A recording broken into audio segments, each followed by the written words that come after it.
My family has the great fortune to be friends with some other families that include babies. And I am loving this part of my life where I get to be part of the village that helps to care for and love young children.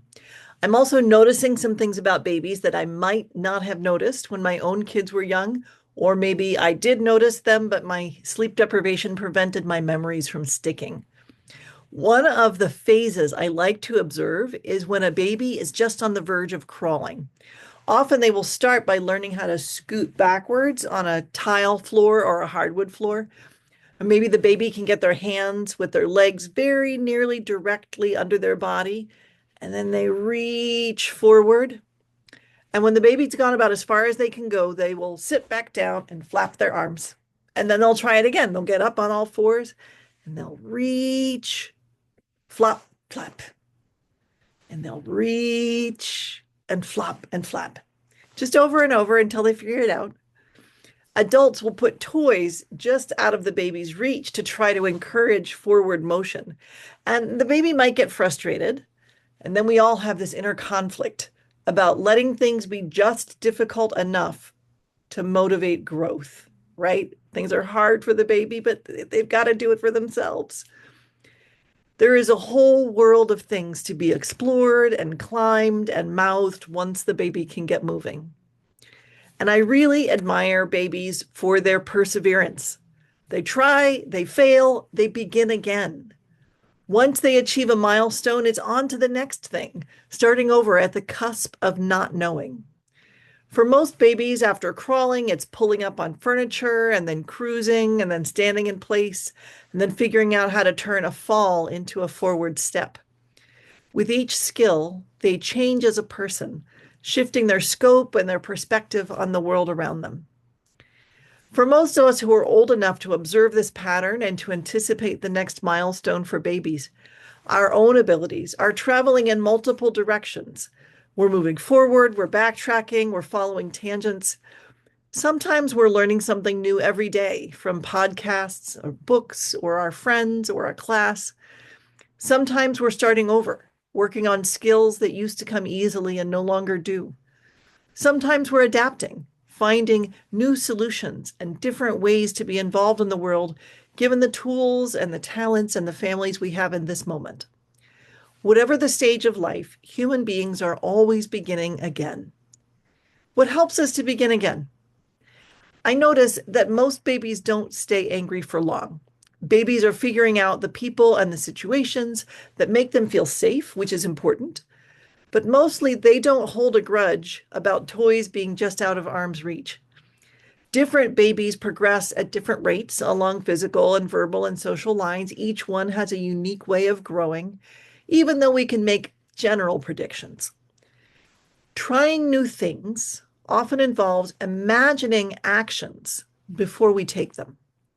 We can invent different futures or reorient ourselves mentally and emotionally when our situation shifts.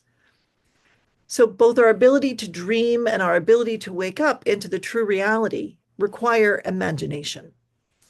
And this is true as a group as well as for individuals.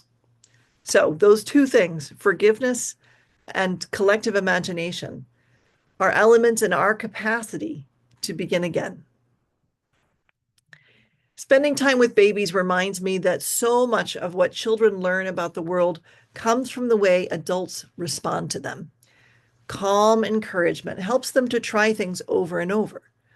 I wish I could say that I was constantly serene when my twins were babies, trying out their sharp new teeth on me, or I wish I could say that I never lose my temper now that they are teenagers.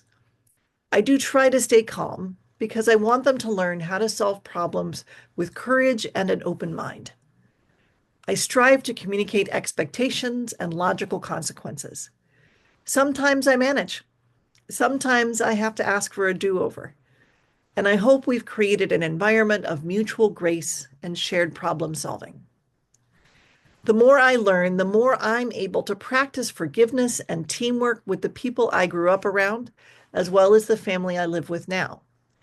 As it turns out, it continues to be helpful when I can work with siblings and lifelong friends to solve problems together. When we remember to be in the present with each other and to acknowledge that we've grown, it's a lot easier to face the future. I do want to acknowledge that in some families, the hurt runs too deep and the harmful behavior is too persistent for teamwork to be possible. Some avoidance may be necessary, but some can be balanced by remembering the good experiences alongside the fallout from negative choices. So let's draw our lessons learned from the whole picture of our lives, the past, the present, the future, the injuries, the comforts, and the challenges. We've talked before about what it means to offer a good apology, to do the work of change, and to make amends. All of those things matter. And let's also remember the little acts of grace for ourselves and each other. Like the characters in this morning's story, sometimes we miss the mark, figure out what happened, and allow each other to try again within a short space of time. We attempt to do unto others as they would like to have done. And yes, sometimes it's not that simple to retell the story of our hurts in a way that invites healing. Our experiences of the past don't necessarily need to be abandoned, but we might benefit from transforming our relationship with those experiences, retelling the story. To forgive is not to pretend that an event never happened, but to shift the emphasis to what might happen next. Gordon McKeeman, a late 20th century Universalist minister, had this to say about transformation. I sometimes enjoy cooking. I've discovered that one of the greatest culinary skills is making new creations out of leftovers. It takes imagination.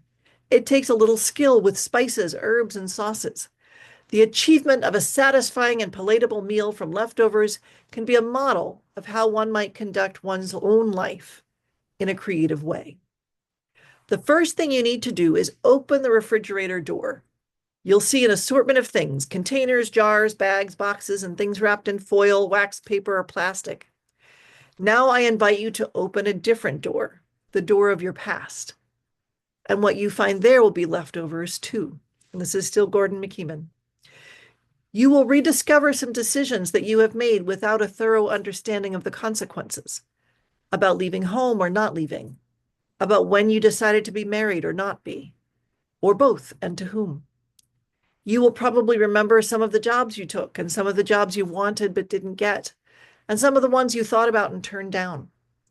You will also find some circumstances, accidents, diseases, and the times you were born and lived through. You will find people who touched your life in 1,000 unaccounted and unexpected ways, who were there at special moments and changed you or made you a gift of a smooth stone, a happy day, or an unforgettable experience. And there will be all the ruins, sorrows, guilts, regrets, along with the fears and hopes, dreams and doubts, forgivings and forbiddings. Don't we have crowded refrigerators? Every one of us, such a collection of leftovers. McKeeman urges us to have a good, long look at the voices and events that we have stored up. We can't help but have some regrets and frustrations. Grudges might even start out as an attempt of the mind and heart to avoid being hurt in the same way twice.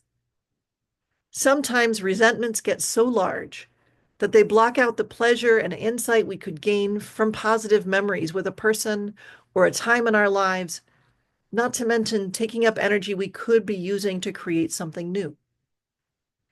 So let's take a look at those ingredients. If they're expired, we don't have to use them. We also don't need to cook with the ingredient of a particular memory in the same way every time. Maybe the instance when we felt disappointed can be mixed up with a different sauce, becoming a memory about the strengths we used to survive disappointment. Let's open the fridge door wide and make sure we're using all of the resources a rich, full personal history has to offer in creating ourselves anew. Forgive what you can and begin again. Another ability that helps us to begin again is imagination. We need the ability to imagine a different version of ourselves. We need to be able to re-examine the assumptions that have governed our lives thus far and determine whether they're true for us in the here and now. We have spoken about imagination a few times recently with regard to our individual lives. The practice of imagining a new story also applies to our collective lives. Someone who knew something about this was Sophia Lyon-Fahs. She radically transformed the practice of religious education in progressive faith movements, especially Unitarian Universalism. When Lyon-Fahs joined the faculty of Union Theological School in 1927, Sunday schools were about teaching the Bible by rote. And this was true across denominations, including Universalism and Unitarianism, before they consolidated. Rows of children of all ages sat in a classroom facing a teacher memorizing verses. In studying education and theology, Lyon-Fahs made two important points. One, that stories matter. Compelling stories that capture the imagination help us to think about living ethically and to learn about each other. Two, that religious education should adapt to the development of the child, not be a box that all children are dumped into. Even before she became a Unitarian, Lyon-Fahs argued for respecting the minds and lives of religious education students and for cultivating a sense of wonder. Direct experience, a sense of wonder. In her 1928 article, How Childish Should Child's Religion Be?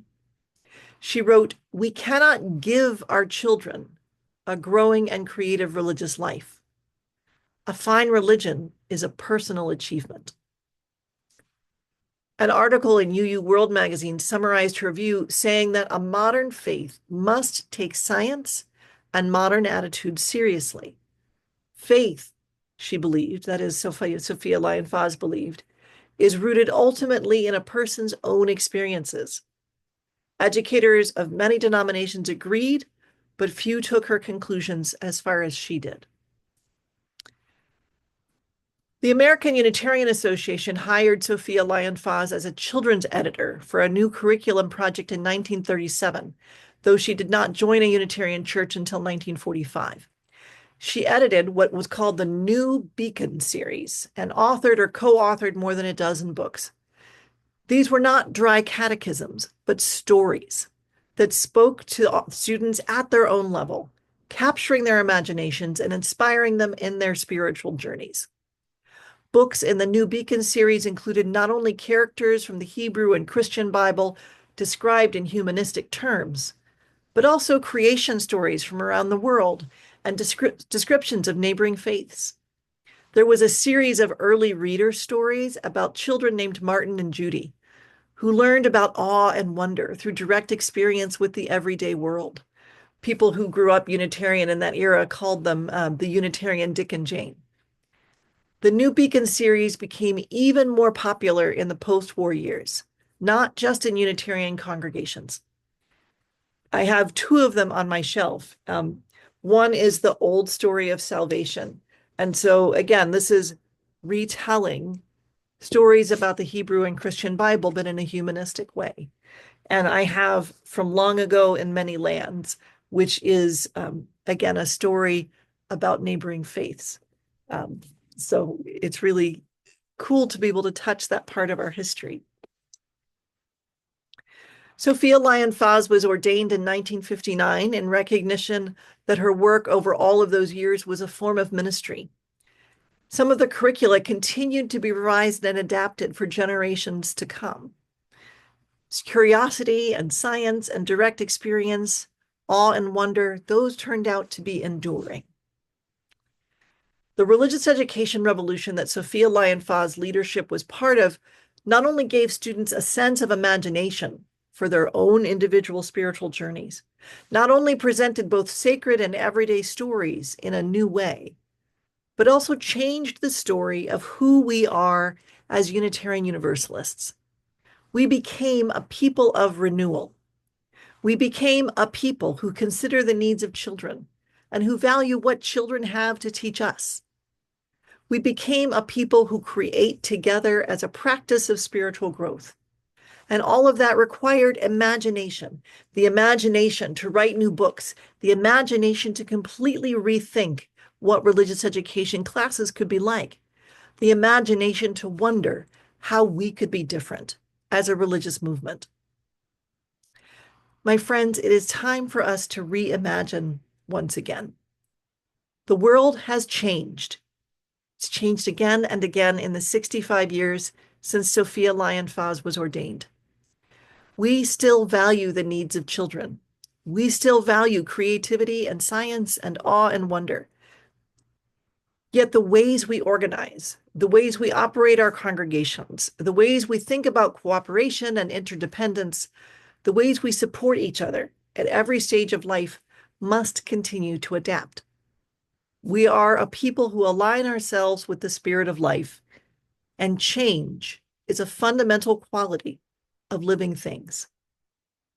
So let's imagine a way forward. We begin again. Sometimes the babies of my acquaintance have trouble sleeping because their bodies and their brains are growing so quickly. They take micro naps and then they wake up excited to begin the day again. Begin again to try crawling. Begin again to a new attempt with solid food. Begin again with watching adults react to the miracle of clapping hands. I look forward to watching all of my friends grow, the babies and the teens and the adults, as we all learn and relearn to start over at the turning points of our lives. I look forward to watching our Unitarian Universalist movement grow and change, finding new ways to explore and apply our values. My wish for all of us is to risk an open heart, forgiving where we can, and loving courageously. Imagine new possibilities as new insight and information comes to you. Keep testing and asking questions. Breathe and begin again. So be it. Blessed be. Amen.